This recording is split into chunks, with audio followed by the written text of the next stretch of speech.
بسم اللہ الرحمن الرحیم۔ نہایت ہی محترم اور معزز مسلمان بھائیوں اور بہنوں، السلام علیکم ورحمۃ اللہ وبرکاتہ۔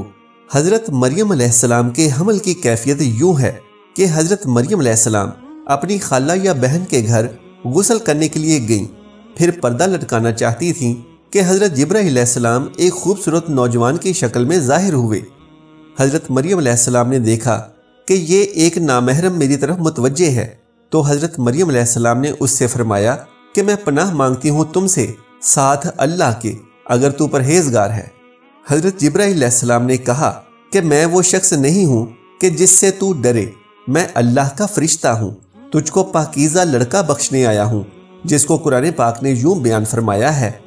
فرشتوں نے کہا، اے مریم، اللہ تعالیٰ تمہیں خوشخبری دیتے ہیں اپنی طرف سے ایک کلیمے کی، جس کا نام مسیح عیسیٰ بن مریم ہوگا۔ وہ دنیا اور آخرت میں مرتبے والا ہوگا اور اللہ کے قریبی بندوں میں سے ہوگا۔ لوگوں سے باتیں کرے گا جب جھولے میں ہوگا اور جب پوری عمر کا ہوگا، اور وہ نیک بندوں میں ہوگا۔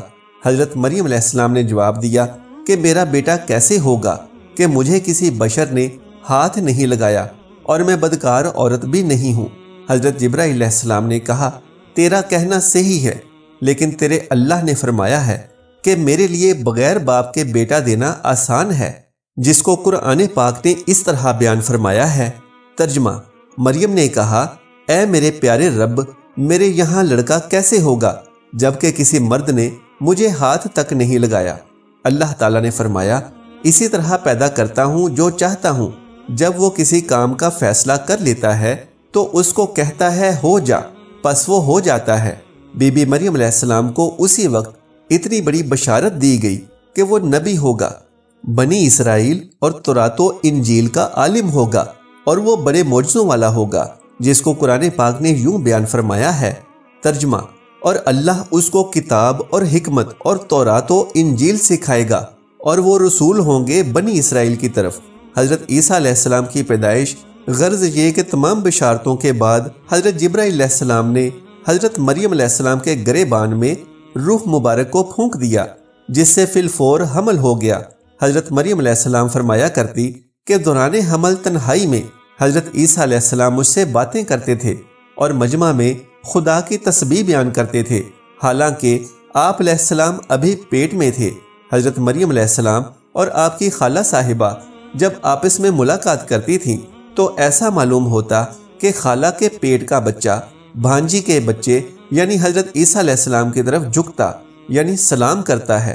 ابن کثیر: یوسف نجار جو بی بی مریم علیہ السلام کے ماموں کا بیٹا تھا، وہ بیت المقدس میں عبادت کرتا رہتا تھا اور کبھی کبھی حضرت مریم علیہ السلام کو خالہ کے پاس پہنچاتا تھا۔ جب حمل کی حالت سے آگاہ ہوا تو اس نے بھی تحقیقات کی، تو حضرت مریم علیہ السلام نے تمام واقعہ بیان کر دیا۔ جب ولادت کا وقت آ گیا تو حضرت مریم علیہ السلام کو قدرتی ندا ہوئی کہ شہر سے باہر چلی جاؤ، اگر تیری قوم تجھ کو اس کے وضع پر دیکھے گی تو تجھ کو اور تیرے فرزند کو قتل کر ڈالے گی۔ حضرت مریم علیہ السلام بما یوسف نجار بیت المقدس سے روانہ ہو گئیں۔ حضرت جبرائیل علیہ السلام ان کی راہ پر تھے۔ جب 2 فرسنگ راہ قطع کی تو بیت اللہ میں پہنچے۔ تفسیر حقانی میں ہے کہ ایک پرانا مکان تھا جس میں خشک کھجور کا ایک درخت تھا، جس سے ٹیک لگایا، پھر بغیر تکلیف کے حضرت عیسیٰ علیہ السلام پیدا ہوئے۔ اس وقت حضرت مریم علیہ السلام نے عرض کی کہ اے کاش میں اس حال سے پہلے ہی مر جاتی۔ حق تعالیٰ نے ملائکہ کو بھیجا اور اپنے فضل و کرم سے وہیں ان کے پاؤں کے نیچے ایک پانی کا چشمہ ظاہر کر دیا۔ ملائکہ نے حضرت عیسیٰ علیہ السلام کو غسل دیا اور حضرت جبرائیل علیہ السلام بحکم رب خلیل ندا دی کہ اے مریم غمگین نہ ہو، اللہ نے تیرے لیے نہر جاری کی ہے اور خشک درخت کو سرسبز کیا ہے۔ اب تو خرمے کی شاخ کو ہلا، وہ تجھ پر تازہ خرمے گرائے گا۔ حضرت مریم علیہ السلام نے کہا، اگر لوگ مجھ سے پوچھیں گے یہ بچہ کہاں سے لائی ہے تو میں کیا جواب دوں گی؟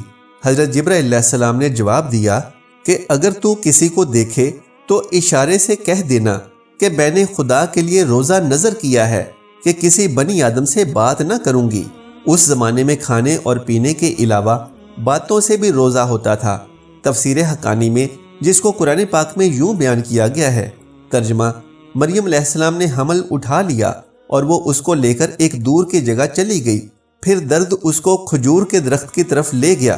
اس نے کہا کہ کاش میں اس سے پہلے مر جاتی اور بھولی بسری چیز ہو جاتی۔ پھر مریم علیہ السلام کو اس نے نیچے سے آواز دی کہ غمگین نہ ہو، آپ کے رب نے آپ کے نیچے ایک چشمہ جاری کر دیا ہے، اور آپ کھجور کے تنے کو اپنی طرف ہلائیں تو اس سے آپ کے اوپر پکی ہوئی کھجوریں گریں گی، پس کھاؤ اور پیو اور اپنی آنکھیں ٹھنڈی کرو۔ پھر اگر کوئی آدمی دیکھو تو اس سے کہہ دو کہ میں نے رحمان کا روزہ مان رکھا ہے، تو آج میں کسی انسان سے نہیں بولوں گی۔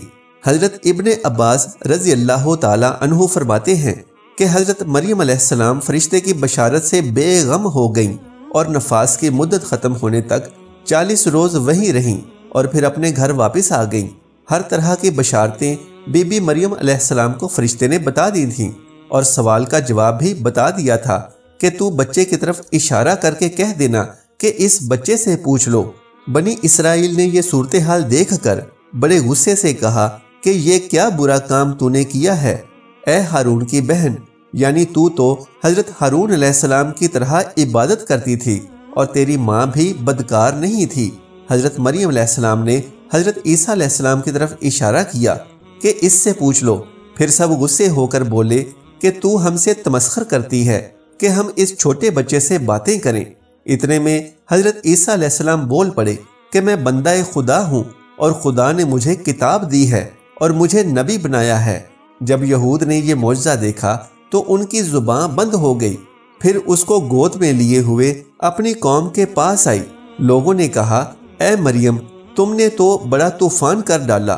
اے ہارون کی بہن، نہ تمہارا باپ کوئی برا آدمی تھا اور نہ تمہاری ماں بدکار تھی۔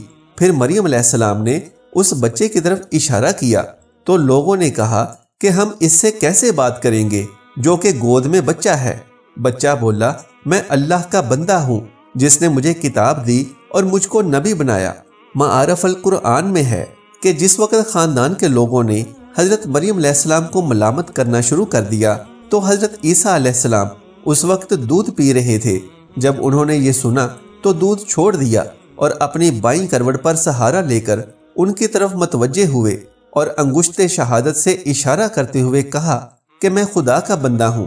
اس سے پہلے ہی لفظ میں حضرت عیسیٰ علیہ السلام نے اس غلط فہمی کو دور کر دیا کہ اگرچہ میری پیدائش ایک معجزانہ انداز سے ہوئی ہے مگر میں خدا کا بندہ ہوں، تاکہ لوگ میری پرستش میں مبتلا نہ ہو جائیں۔ ان الفاظ میں حضرت عیسیٰ نے اپنی شیر خوارگی کے زمانے میں اللہ کی طرف سے نبوت اور کتاب ملنے کی خبر دی۔ اس کا مفہوم یہ ہے کہ اللہ تعالیٰ نے یہ طے فرما دیا ہے کہ مجھے اپنے وقت پر نبوت و کتابت دیں گے، اور یہ بالکل ایسا ہے جیسا کہ رسول اللہ صلی اللہ علیہ وآلہ وسلم نے فرمایا کہ مجھے نبوت اس وقت عطا کر دی گئی تھی کہ جب حضرت آدم علیہ السلام پیدا بھی نہیں ہوئے تھے۔